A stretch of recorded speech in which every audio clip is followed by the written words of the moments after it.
in the heart of the American South, where cotton fields stretch as far as the eye can see.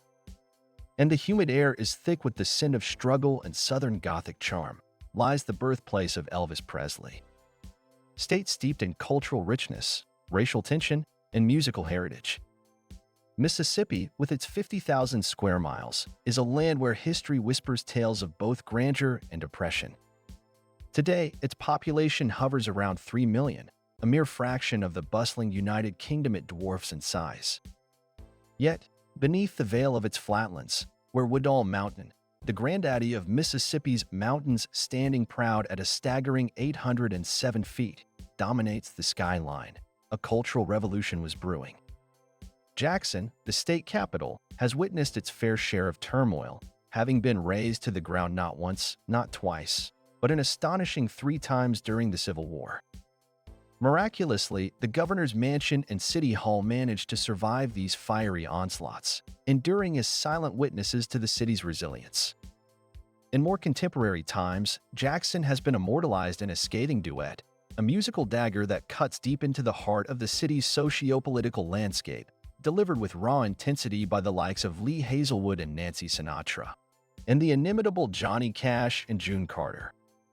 Despite its growth, Jackson remains a metropolis hemmed in by the ghosts of its past. Mississippi's cultural tapestry is forever intertwined with the blues, a genre born from the soulful cries of African slaves who brought with them the echoes of their motherland's music.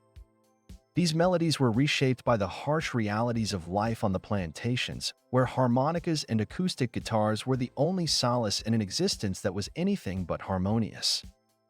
The blues spoke truth to power, offering a raw and unfiltered account of the daily grind. Charlie Patton, a blues pioneer born on the outskirts of Jackson in 1887, was a Cherokee descendant whose music chronicled the toil and sorrow of the times.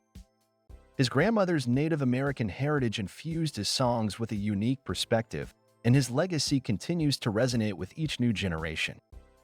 Patton's legacy is a testament to the power of the blues to capture the essence of a time and place. His compositions, like High Water Everywhere, documented the devastating effects of the Great Mississippi Flood of 1927, a natural disaster that laid waste to entire communities. In contrast, the Mississippi River, a symbol of both life and death, was glorified in Oscar Hammerstein's Old Man River, a song that dared to address the deplorable working conditions endured by the black workforce. This boldness made Showboat a watershed moment in Broadway history, being the first production to embrace integration wholeheartedly. The rhythm of life in Mississippi was a delicate dance between work and revelry. The weekdays were filled with backbreaking labor in the fields, while Saturdays were reserved for the juke joints, seedy havens of dancing, drinking, and the oldest profession, where the black community found solace and celebration. The railroad, a symbol of progress, was also the subject of many folk songs, often tinged with tragedy, as trains were as notorious for their deadly accidents as they were for their role in the state's economic growth. Casey Jones, the ill-fated engineer who lost his life in a catastrophic collision at Vaughn, Mississippi, became a folk hero, his story immortalized in song. Arthur Big Boy Crudup, another Mississippi blues legend, electrified the airwaves with his unique brand of Delta blues, influencing generations of musicians, including the young Elvis Presley. Crudup's raw, edgy sound was a reflection of the tumultuous times, and his influence on the future king of rock and roll cannot be overstated. In the shadow of Woodall Mountain, the blues thrived, and from these murky waters, a musical revolution was born. Elvis Presley, the boy from Tupelo, would take the sounds of the Mississippi Delta and blend them with the raw energy of rock and roll, forever changing the face of popular music. The legacy of the Mississippi bluesmen can still be heard in the echoes of Graceland, a testament to the enduring power of a state that, for better or worse, has left an indelible mark on American culture. Arthur Big Boy Crudup, born in the fertile soil of Forest, Mississippi, just a stone's throw from the bustling capital of Jackson, was a man of many talents and few financial rewards. His voice, as rich and deep as the Mississippi Delta itself, was his greatest asset, and yet it was the very instrument that denied him the riches he deserved. The guitar, a tool of both creation and exploitation, was the key that unlocked his musical potential but also the door through which others would walk to claim his artistic offspring.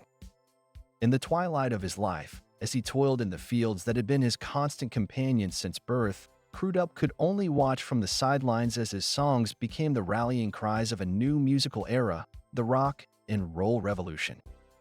His "That's All Right" and "My Baby Left Me," among others, were bastardized by the likes of Elvis Presley, a white boy from Tupelo who appropriated the blues and turned it into a billion-dollar industry.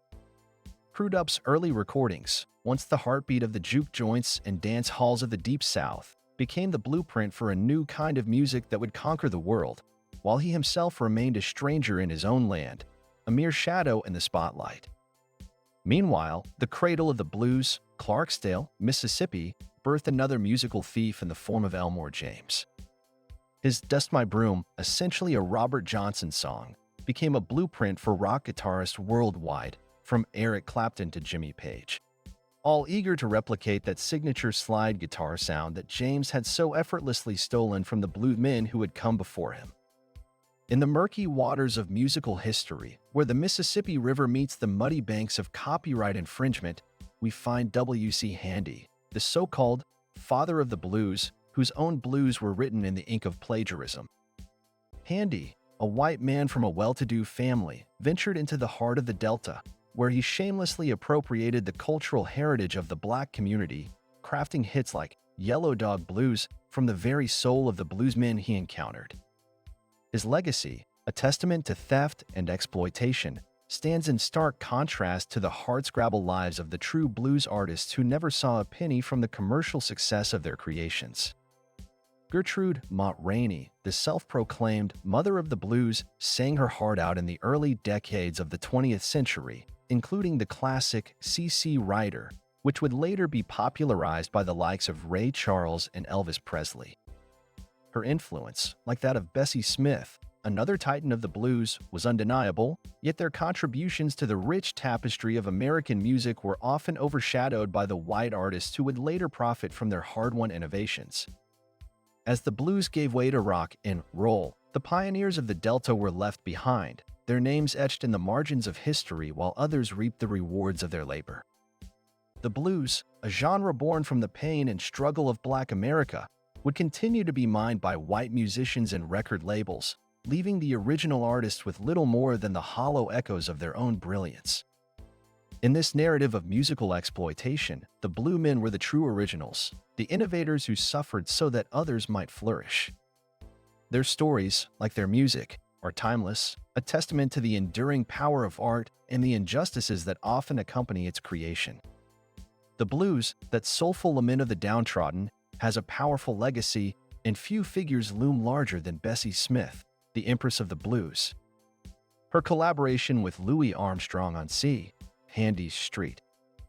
Louis Blues is a cornerstone of musical history, a recording that stands as a contender for the greatest of all time. But as the decades have passed, the myths and misinformation surrounding the lives and deaths of these blues legends have grown as thick as the Mississippi Delta mud. Take, for example, the tragic tale of Bessie Smith's untimely end. John Hammond, the influential record producer, claimed that she was denied treatment at a white hospital, thus sealing her fate. But the truth, as often happens, is far more complex. Smith was taken to an African-American hospital in Clarksdale, where she received care, albeit to no avail. Her right arm was amputated, and she passed away without regaining consciousness. The lack of a headstone on her grave, a poignant symbol of her struggle as a black artist in the Jim Crow South, was rectified only when Janis Joplin, a white artist who owed a great debt to Smith's pioneering spirit, stepped forward to honor her legacy. Son House, the bluesman born in Clarksdale in 1902, was indeed a contemporary of Handy's, but the legends he inspired, of deals with the devil at the crossroads of Highways 49 and 61, are as much a part of the mythos as they are of musical history. These tales, while captivating, are just that, tales. The reality of Robert Johnson's life, cut short by a jealous husband's poisoned whiskey, is a tale of human folly and the fatal consequences of passion. Johnson's own music, with its themes of the devil and the supernatural, has cast such a long shadow that even in 2016, Justin Bieber could claim to be bigger than Satan, as immortalized on his stage jacket. It's a stark contrast to the humble origins of the blues, born from the hardships of life in the Mississippi Delta, where music was as much a means of survival as it was an art form. The story of the blues is a tapestry of truth and legend, a testament to the enduring power of art to shape and shift reality. As for Honey Boy Edwards, the last of the great Delta Blue men, his age-defying performances and the echoes of the past he carried with him are a reminder that the blues, like the Mississippi itself, never truly dies. It just changes course, flowing on through time, influencing and being reinterpreted by each new generation. Mickey Newbury, the 30-year-old Texas-born singer-songwriter, stepped into the limelight at the bitter end west on that fateful Thanksgiving weekend in 1970, his acoustic guitar the only companion to his raw, unadulterated talent. The sonorous chords he strummed that night would echo through the annals of music history, as he dared to weave together a musical tapestry that honored the past while challenging the present. With the audacity of a visionary and the sensitivity of a poet, Newbury opened his set with the controversial, "Oh, I Wish I Was in the Land of Cotton," a tune that had once roused the spirits of the Confederacy. In a room filled with the liberal elite of Hollywood, Newbury's choice was a calculated risk, a litmus test of the audience's open-mindedness.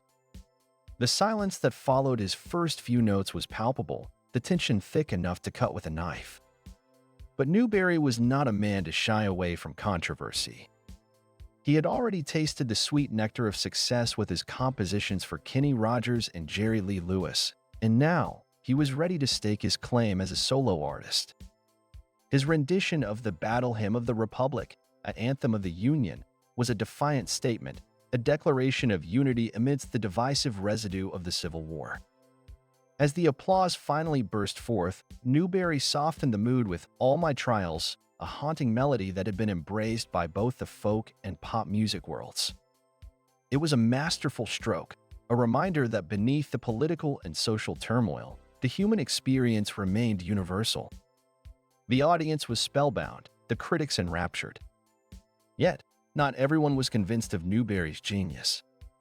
The insidious Colonel Parker, Elvis Presley's manager, scoffed at the idea of a Civil War medley. To Parker, the music was little more than a fleeting trend, and he resented the thought of anyone profiting from Elvis's inevitable adoption of the song. Parker's disdain was rooted in more than just financial considerations. It was a clash of cultures, a symbol of the old guard versus the new. Parker, with his carnival barker cunning, could not fathom the depth of emotion and historical significance that Newbury had infused into his American Trilogy. Elvis, however, was captivated.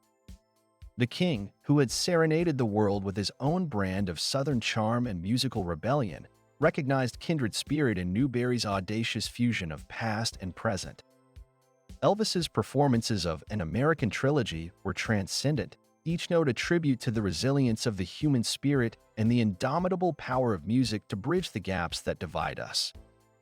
Newbury's legacy, however, was tarnished by the likes of Parker, who saw the world in black and white, dollars and cents.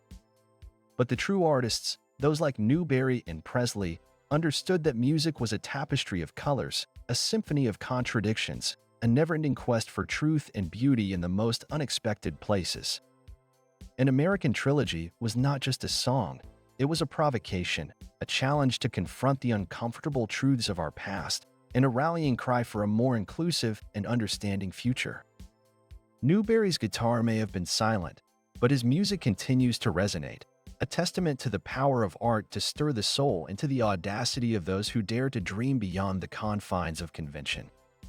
In the annals of American history, few figures have loomed as large as Elvis Aaron Presley, the king of rock and roll.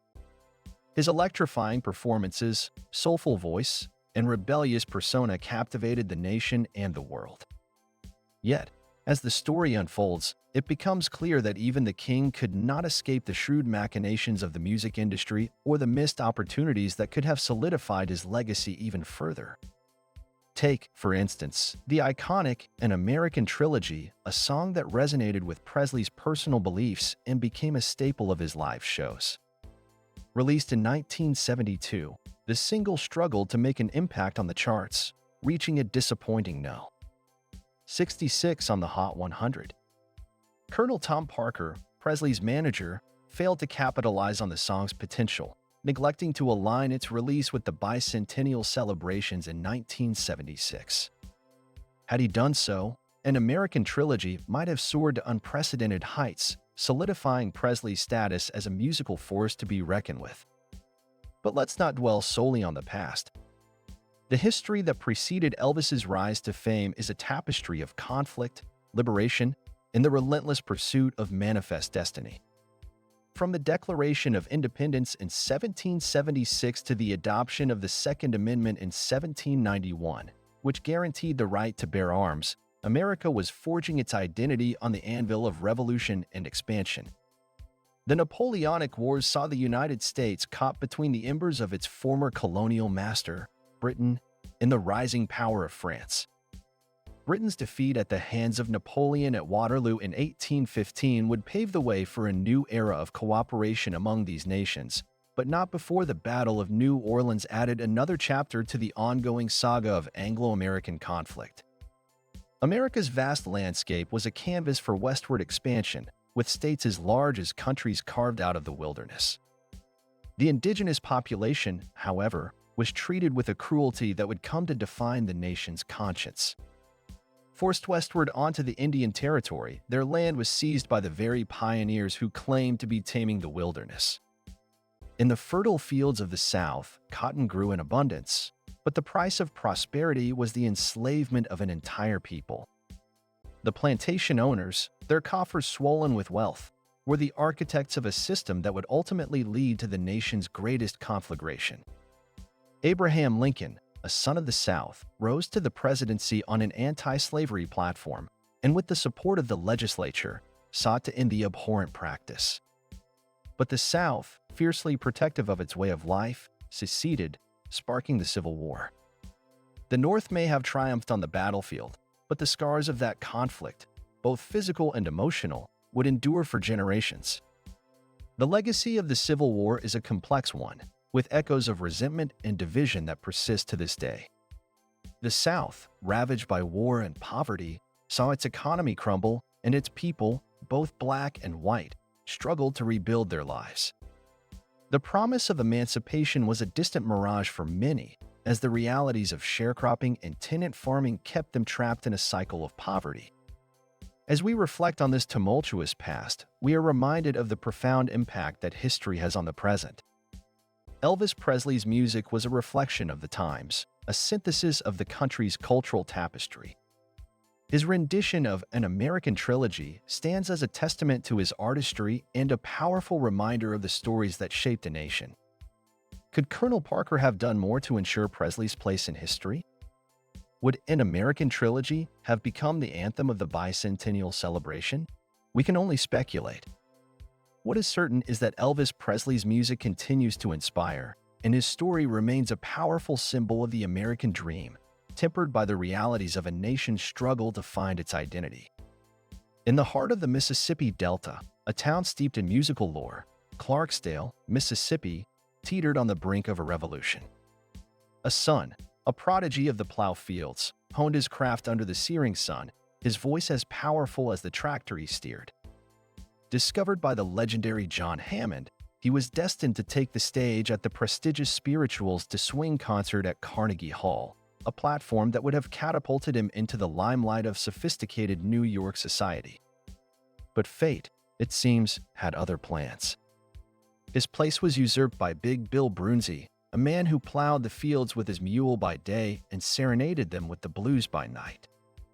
Broonzy, a true pioneer of the blues, brought the raw, earthy sound of the Delta to the ears of the elite, introducing the spiritual moans and groans of the cotton fields to the concert halls of the metropolis. His 1957 performance at the Cavern Club in Liverpool was a historic moment, a cultural exchange that would influence the likes of the Rolling Stones and Eric Clapton, who would go on to cover Robert Johnson's Love in Vain. Speaking of Johnson, his recordings have stood the test of time, with Sweet Home Chicago finding new life in the movie The Blues Brothers. His mythical story of selling his soul to the devil at the crossroads for musical mastery is the stuff of legend, a tale that has been retold and revered by generations of music enthusiasts. But the Delta is not just the birthplace of the blues, it's also the cradle of soul. Sam Cooke, born in 1931 in Clarksdale, possessed a voice that could melt the hardest of hearts, a talent that could have rivaled Elvis Presley's. His transition from gospel to pop, from the soul stirrers to chart-topping hits like You Send Me Chain Gang and Cupid, was a bold move that showcased his versatility and fearlessness. His A Change Is Gonna Come, inspired by the civil rights movement, was a powerful statement that transcended the boundaries of pop music. The contrast between Cooke's smooth, sophisticated live performances and his raw, soulful recordings is striking. On one hand, he could charm the Copacabana crowd with his suave demeanor, and on the other, he could channel the intensity of Wilson Pickett in the depths of Harlem. His untimely death, under mysterious circumstances, has been shrouded in conspiracy theories, but the truth, as it often does, lies in the simplicity of a scared motel owner defending himself against an enraged and unervingly naked Sam Cooke. In the annals of musical history, Conway Twitty, born Harold Lloyd Jenkins in nearby Friars Point, carved out a unique niche for himself. Inspired by the raw emotion of Elvis Presley's Lonesome Cowboy, he crafted It's Only Make Believe, a song that mimicked the King's style so closely that many believed it to be another of Presley's pseudonyms. Twitty's flamboyant stage persona, with his trademark croak, became a staple of his country music career. Clarksdale, a town that has embraced its musical heritage, hosts an annual blues festival where visitors can immerse themselves in the history of the Delta blues. The Shack Up and offers a taste of the old sharecropper's life, albeit with a touch of modern-day luxury. But the town's musical legacy extends beyond blues. Soul singer Betty Everett was also born in these fertile lands. As the Mississippi River rolls by, it carries with it the echoes of the past, the sounds of the blues and soul that have been woven into the fabric of American music. Clarksdale and its neighboring towns stand as testament to the enduring influence of these genres, forever changing the musical landscape of the world. From the birthplace of the king of rock in Roll, Elvis Presley, to the stomping grounds of B.B. King and the spirituals of the staple singers, Mississippi has been a fertile ground for some of the most influential sounds in popular music. Take Jerry Lee Lewis, the self-proclaimed killer from Faraday, Louisiana, who once shared a studio with Elvis, or his sometime singing partner, Jerry Butler, whose soulful voice graced hits like Only the Strong Survive, a song Elvis would later cover. Butler's departure from the music scene to pursue politics is a testament to the magnetic pull of the entertainment industry, not just for its glamour, but also for its power to influence and shape the cultural landscape. Speaking of shaping culture, few have done it quite like Jim Henson, the mastermind behind the Muppets, who grew up not far from Greenwood. His creative genius spawned a universe of felt and foam characters that have entertained generations, and his museum stands as a testament to his imagination. Even in the world of the Muppets, Elvis's influence could be felt, as seen in the Muppets' hilarious take on great moments in Elvis history, where Kermit the Frog parodies the King's famous lines. But the Delta is not just about rock and roll and comedy, it's also the cradle of the blues. Riley B. King, better known as B.B. King, hailed from nearby Indianola. His soulful guitar solos and smooth vocals earned him the moniker King of the Blues. His guitar, Lucille, was as much a part of his act as his signature falsetto, and his recordings, like 3 O'Clock Blues, topped the charts, influencing generations of musicians, from Ike Turner to the Rolling Stones. Winona, a small community near Greenwood, was home to Roebuck Pop's Staples, the patriarch of the staple singers. His family's gospel-infused soul music, with hits like Respect Yourself and I'll Take You There, resonated with the civil rights movement, and his daughter Mavis nearly married the legendary Bob Dylan. The Staples' blend of spirituals and social consciousness stands as a testament to the power of music to inspire change. And let's not forget the enigmatic Bobby Gentry, whose haunting ode to Billy Joe captivated the world with its mysterious narrative. Gentry, a Southerner through and through, was born in Chickasaw County, Mississippi, and her song, with its roots in local folklore, became an international sensation. Her marriage to Jim Stafford, another Southern musician, was brief, but her impact on the music industry is enduring. The Mississippi Delta is a land of paradoxes. It's a place where hillbillies and rednecks, as Albert Goldman's biography of Elvis so derisively described them, have given rise to an array of musical talent that has transcended regional stereotypes. It's a region that has produced some of the most soulful and innovative music in history, yet it remains mired in the cliches of its own image. But perhaps it's this very contrast that gives the Delta its unique charm, a charm that beats to the rhythm of its many musical legacies. Pat Boone once famously declared, "If you can't spell it, you can't say it," a quip that now seems laughable considering the plethora of Southern colloquialisms that have since been immortalized in the English dictionary. Take, for instance, the ubiquitous "ain't," a term so deeply entrenched in Southern speech that it was even favored by the likes of Charles Dickens. But let's not kid ourselves, "ain't" isn't just a Southern thing. It's a linguistic artifact that speaks to the rich tapestry of American dialects, a testament to the country's multifaceted linguistic heritage. In the world of Southern rock and roll, education might have been a luxury, with Mississippi only mandating schooling in 1982, but that didn't stop the region from producing cultural gems.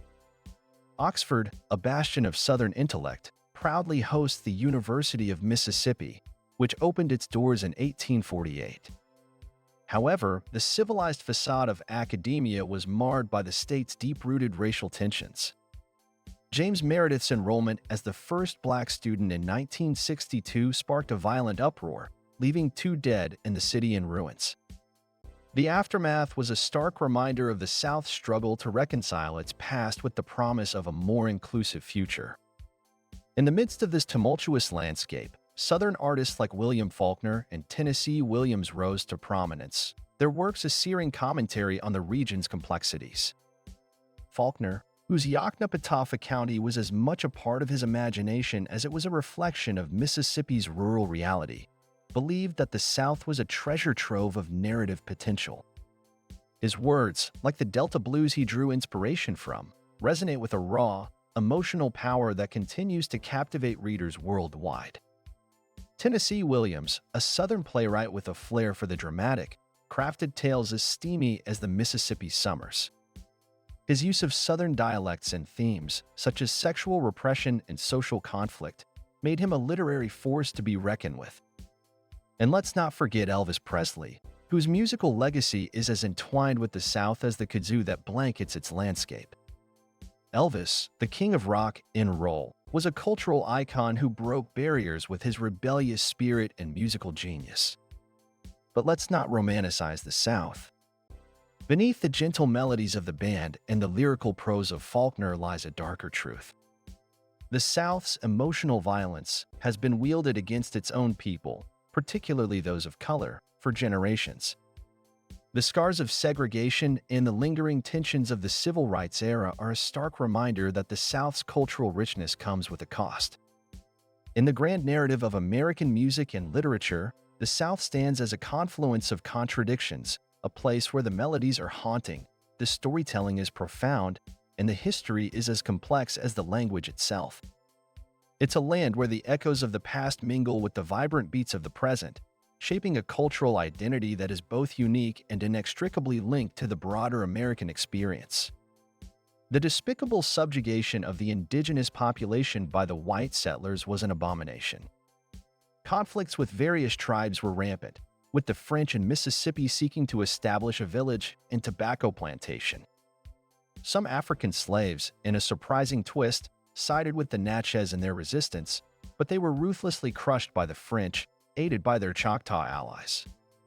This incident speaks volumes about the precarious nature of alliances in those tumultuous times.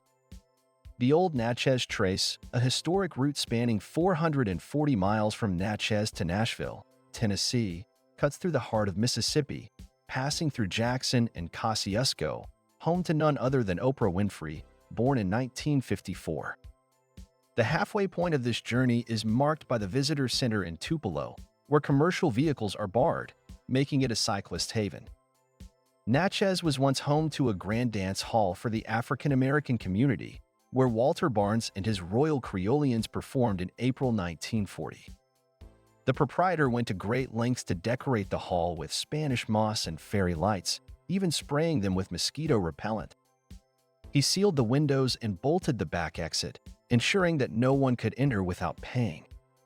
The hall was packed, and a careless cigarette sparked a fire that claimed over 200 lives, including most of the band. Howlin Wolf immortalized this tragedy in his song Natchez Burnin', 1956.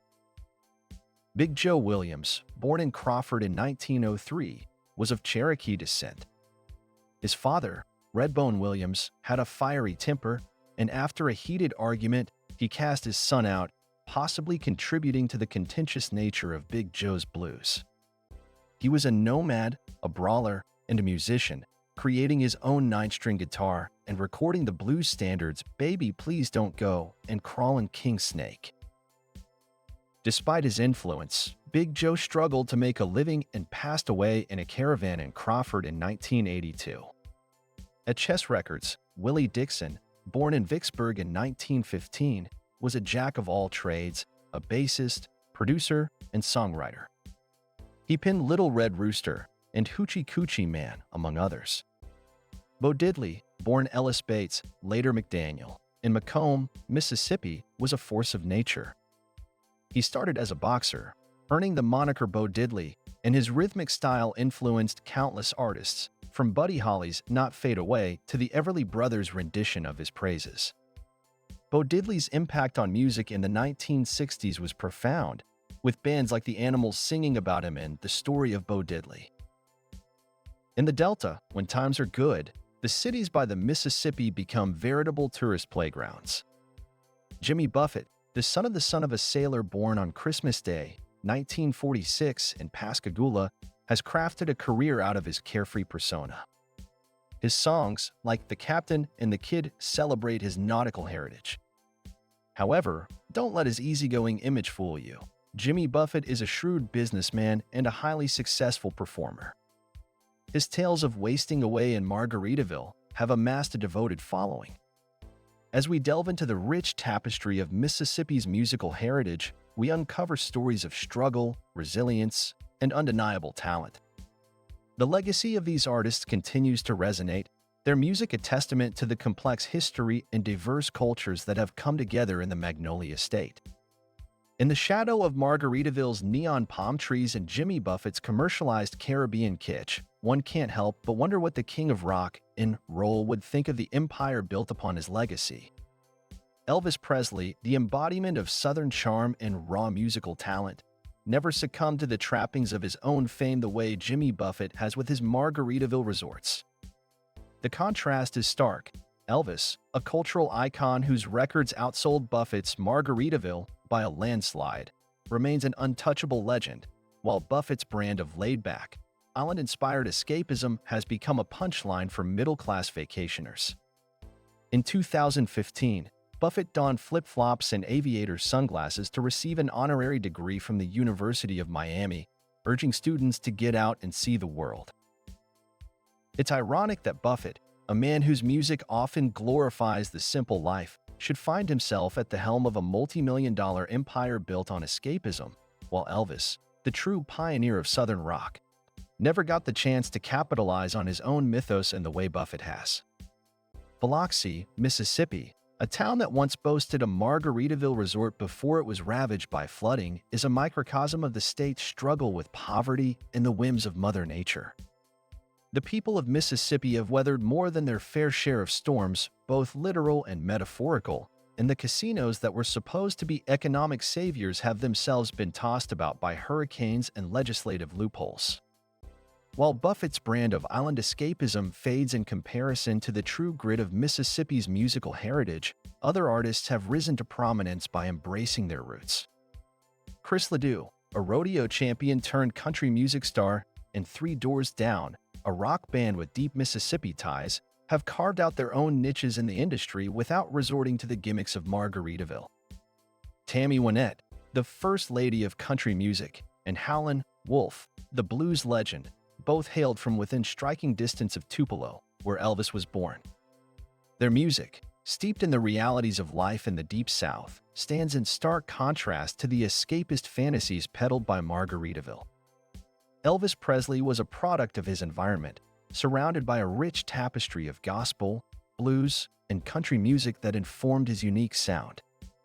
He didn't have to look far for inspiration. It was right there in the cotton fields and juke joints of Mississippi.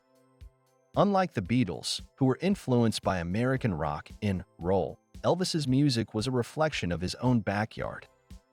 It was real, raw, and undeniably powerful.